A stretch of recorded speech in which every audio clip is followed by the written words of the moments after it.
Assalamualaikum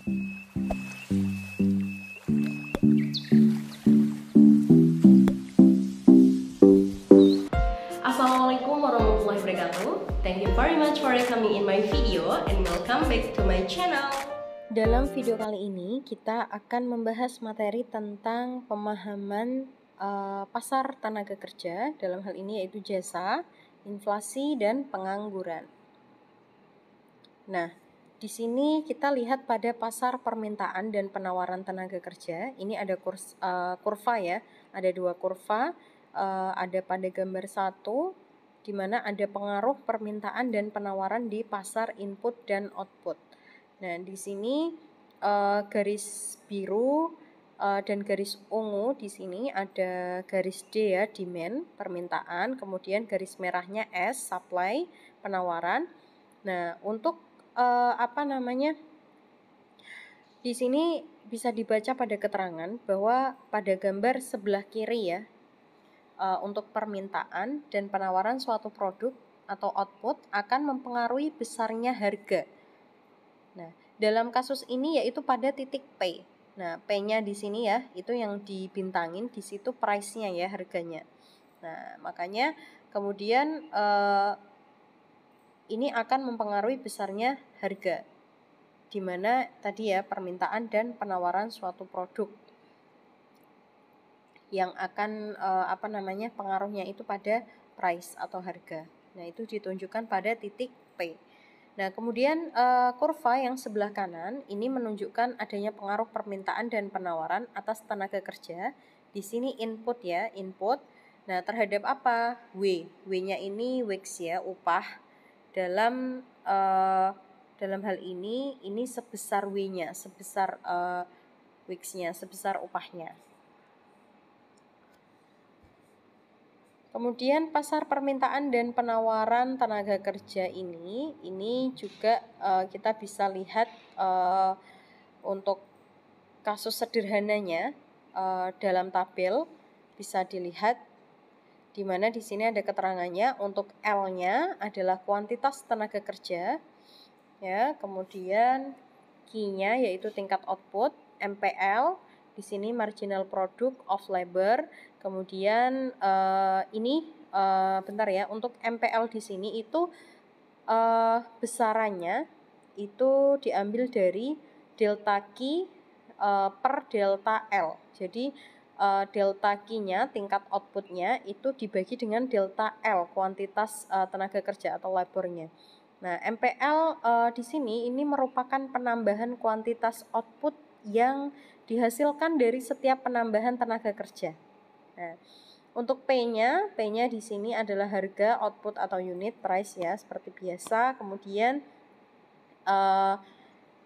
VMPL ya, value of marginal product of labor. Nah, ini hasil perkalian antara harga output atau unit dengan MPL. Nah, di situ di tabel juga sudah dikasih keterangan. Nah, wage ya, tingkat upah, W-nya. Kemudian delta profit atau marginal profit, ini sama dengan jumlah keuntungan yang didapatkan dari setiap perubahan pada jumlah tenaga kerja dan output yang dihasilkan. Nah, inilah tabel yang menunjukkan penentuan kuantitas tenaga kerja yang dibutuhkan dalam produksi. Kemudian cara menghitung inflasi. Nah, negara memiliki cara menghitung inflasi menggunakan indikator-indikator yang ada. Angka didapatkan dari berbagai sumber dalam jangka waktu tertentu. Jika tren harga terus naik dan bertahan, tandanya inflasi sudah terjadi.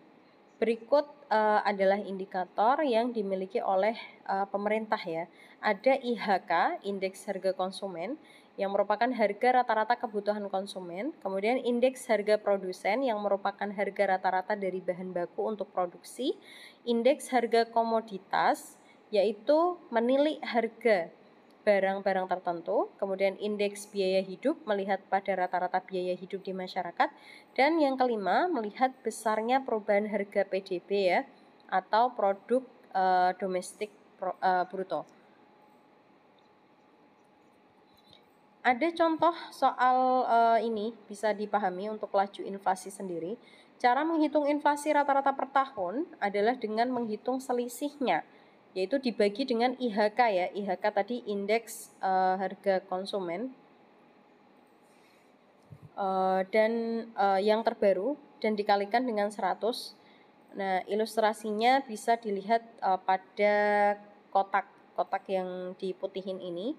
IHK BBM, misalkan IHK BBM tahun 2008, ini adalah 4.000 per liter rupiah ya. 4.000 rupiah per liter. Nah, IHK BBM pada tahun 2019 sudah mencapai 6.550 rupiah per liter. Nah, bagaimana cara menghitung inflasinya?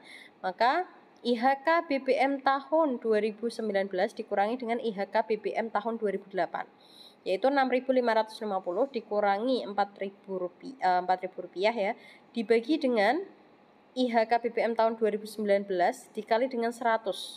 Prosentasenya ini ya, 6.550 rupiah dikali dengan 100.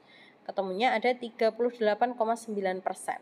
Jadi selama kurang lebih 11 tahun ya, dari 2008 ke 2019, inflasi yang dialami Indonesia dilihat dari IHK BBM adalah 38,9%. Artinya apa? Artinya rata-rata inflasi per tahun adalah 3,5%. Nah, tentu saja angka ini bisa dibandingkan dengan IHK lain untuk melihat inflasi secara keseluruhan. Nah, kemudian bagaimana pemerintah mengatasi laju inflasi?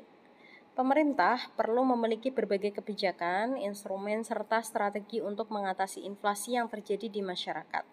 Nah, demi kestabilan ya, mencapai kestabilan, pemerintah harus menjaga agar angka inflasi stabil, yaitu di angka 3,5%.